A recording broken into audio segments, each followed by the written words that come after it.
वंदनीय संत समाज, सत्संग प्रेमी सज्जनों तथा भक्तिमय माताओं,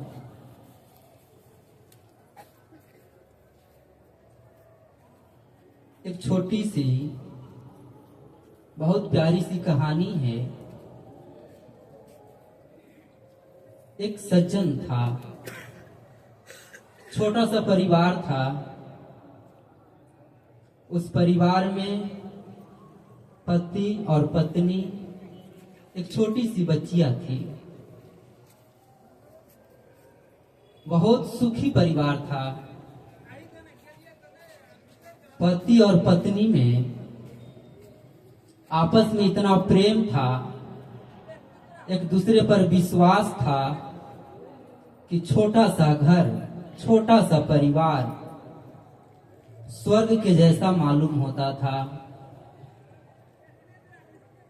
घर छोटा हो या बड़ा हो,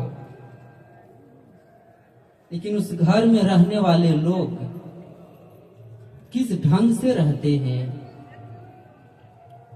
इस पर तो छोटा सा तो घर था, लेकिन पति पत्नी में इतना विश्वास आपस में था कि छोटा घर स्वर्ग जैसा लगता था। पति ऑफिस में काम करता था, सुबह उसे जाना होता था। पत्नी सुबह उठ जाती थी, ठंडी का मौसम हो तो गर्म पानी करके बाथरूम में रख देती थी। जैसे बाथरूम से निकलता नाश्ता तैयार होता था, नाश्ता करता तब तक उसका भोजन टिफिन भी तैयार होता था, ऑफिस चला जाता था। जब वो वापस आता तो उसकी पत्नी इंतजार करती थी दरवाजे पर जाके। ऐसा ही करता करता समय बीतता चला गया। एक छोटी सी बच्ची थी,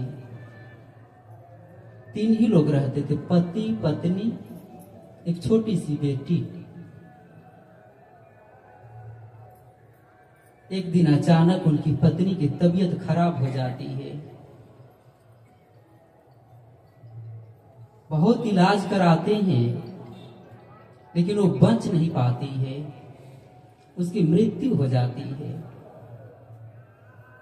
अब उसकी याद में वो व्यक्ति न खाना खा पाता है, न ठीक से सो पाता है, न वो ऑफिस जा पाता है। जैसे सुबह होती है, पत्नी की याद आती है। काश वो होती तो बाथरूम में गर्म पानी रख देती। जब बाथरूम से आता तब बैठ के रोता। काश पत्नी होती तो नाश्ता तैयार कर देती। खुद से नाश्ता बनाता था, नाश्ता बनाता तो फिर बैठ के रोता। काश वो होती तो टिफिन पैक कर देती। फिर अपना दिनचर्या पूरा करता, ऑफिस जाता। जब ऑफिस से वापस आता शाम को तो फिर रोता। काश मेरी पत्नी होती तो दरवाजे पर इंतजार करती। ऐसा करते करते समय बीतता जा रहा था। आदमी दुबला पतला कमजोर होता जा रहा था। बेटियां भी धीरे धीरे सयानी होती जा रही है। बेटियां देखती है कि पापा अच्छे से खा नहीं पाते हैं, सो नहीं पाते हैं, प्रसन्न नहीं रह पाते हैं, हमेशा चिंतित रहते हैं। तो बेटिया ने कहा कि पापा आप इतने उदास क्यों रहते हैं? जितना सेवा मम्मी करती थी उससे ज्यादा सेवा मैं करूंगी। और बेटिया सुबह उठती, पापा जैसे बाथरूम में जाते उससे पहले बाथरूम में गर्म पानी रख देती थी। पापा बाथरूम से आए तो नाश्ता बना के तैयार रख देती थी। नाश्ता करते तब तक बेटिया भोजन बना देती, टिफिन पैक कर देती। पापा ऑफिस से आता दरवाजे से इंतजार करते थे कि मेरे पापा आ गए। अब पापा से सीने लग जाती थी, पापा के साथ हंस के बैठ के बातें करती थी, सुख दुख बांटा करती थी।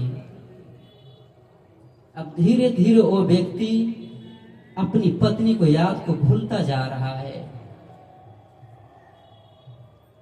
बेटी के प्रेम में इतने दीवाने हो गए, इतने मस्त हो गए कि बीती हुई कल हमेशा के लिए खत्म हो गया।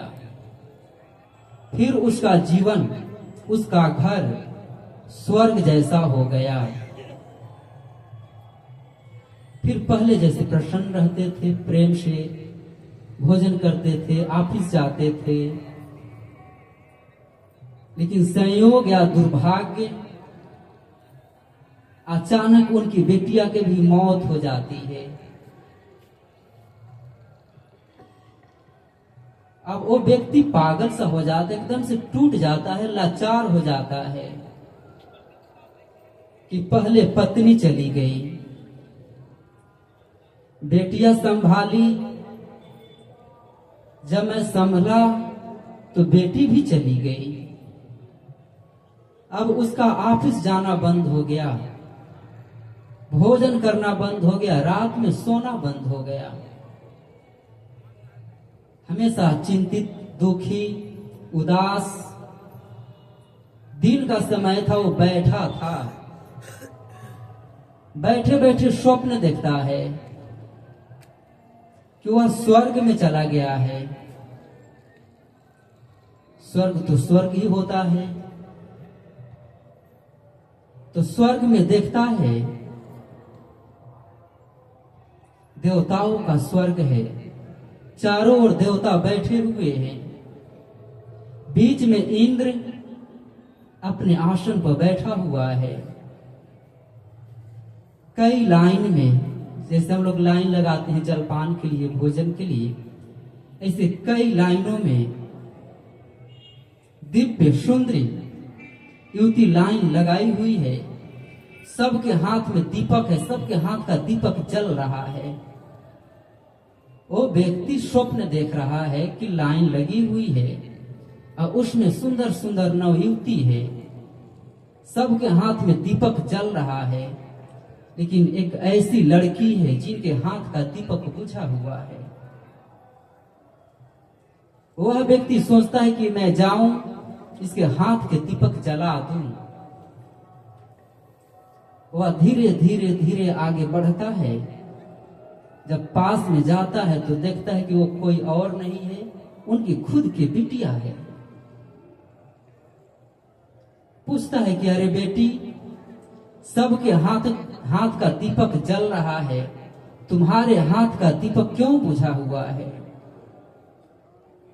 उसकी बेटिया कहती कि पापा, मेरे भी हाथ का दीपक रोज जलता है, रोज बुझ जाता है। तो उनके पापा कहते कि ऐसा क्यों होता है? तब बेटिया कहती है कि पापा, जब आप हमें याद करके रोते हैं तो आपके आंसू से हमारा दीपक बुझ जाता है। जब आप प्रसन्न रहते हैं, खुश रहते हैं, तो हमारा दीपक जल जाता है। तो उन्होंने माचिस निकाला कि बेटी, मैं तुम्हारे बुझा हुआ दीपक में जला दूं। बेटिया कहे कि पापा, ये दीपक माचिस से नहीं जलता है। जब आप प्रसन्न रहेंगे, जब आप मुस्कुराएंगे, जब आप खुश रहेंगे, तो हमारे हाथ का दीपक जल जाएगा। जैसे वो व्यक्ति मुस्कुराया, वो दीपक जल गया। ये किसी व्यक्ति की कहानी नहीं है, ये हम सब के जीवन की कहानी है। हम सब का दीपक बुझा हुआ है, क्योंकि हम सबके पास तो सब कुछ है। पैसे भी है, घर भी है, चलने के लिए मोटरसाइकिल ना हो, कार ना हो, साइकिल तो जरूर है। सब कुछ होते हुए प्रसन्नता नहीं है, वो खुशी नहीं है, वो मुस्कान नहीं है। 2 बार 3 बार भोजन करते हैं, लेकिन प्रसन्नता कहाँ खो गई? वो सुख, वो शांति, वो आनंद कहाँ चला गया? जितना प्रसन्न, जितना खुश हम बचपन में थे, उतना तो आज नहीं है। सत्संग भी करते हैं, गुरु भी किए हैं, दीक्षा भी लिए हैं, साल में 1 बार 2 बार आश्रम भी आ जाते हैं, लेकिन प्रसन्नता तो चली गई। वो परमानंद, परम शांति वो तो मिली नहीं। तो क्या वो पैसा से मिलने वाला है या कुंभ मेला में कहीं बिक रहा है? ये अपनी कमाई है, खुद की कमाई है। सुबह उठते हैं, तुम क्या विचार करके उठते हैं? हम सब के पास मोबाइल है। देखता हूं कि सब सुबह 3 बजे 4 बजे मोबाइल सब चार्ज में लगाते हैं कि सुबह बिजली कट जाती है, दिन भर बिजली नहीं रहती है। सुबह चार्ज कर लेते हैं कि दिन भर मोबाइल चलेगा। क्या अपने जीवन को भी सुबह चार्ज कर पाते हैं कि जीवन पूरे दिन मैं मुस्कुराता रहूंगा, पूरे दिन प्रसन्न रहूंगा? कोई डांटेगा, कोई गाली देगा तो भी मैं प्रसन्न रहूंगा। क्या अपने जीवन को चार्ज करते हैं? नहीं करते हैं। जैसे मोबाइल को चार्ज करते वैसे खुद को चार्ज करें। खुद को चार्ज करने के लिए मेडिटेशन है, ध्यान है, गुरु का ज्ञान है। सुबह गुरुदेव जी 5 मिनट बोलते हैं, वही चार्ज करते हैं। उसी चार्ज से अपने जीवन को चार्ज करें, ध्यान पूर्वक सुने और जो सुनते हैं उसे जीवन में उतारे। जब हम मुस्कुराएंगे, बनावटी मुस्कान नहीं, अंदर से जब मुस्कान होगी तब हमारे अंदर का ज्ञान, भक्ति, वैराग इसका दीपक जल उठेगा।